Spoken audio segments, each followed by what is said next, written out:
के तो अभी एक सोहनी मुटियार सी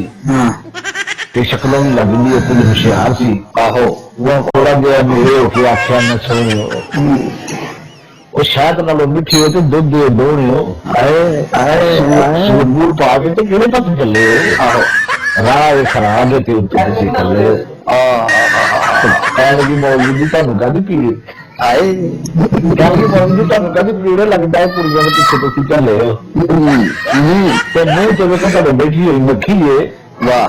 कोई तो ख्याल करो दादी तुसां रखी आए आए आए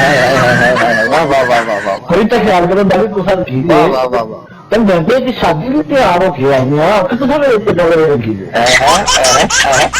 वाह तुसां ने अंदर दी दिता है जवाब है भैड़िए तुसां भी आए मौलवी खराब आए आए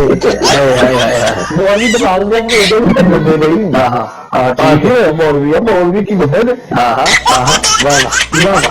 नहीं लगी क्या मैं गल सुनो मौलवी होन गए तेरे विच 100 गुण मौलवी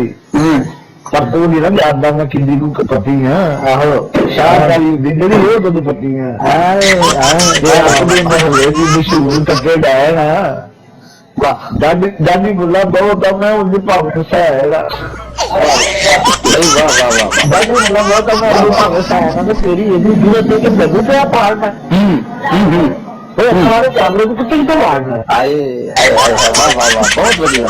रज रज लगी तब मेरे नाल सी आए पिछा भी छुड़ाना होया उस तो बहार सी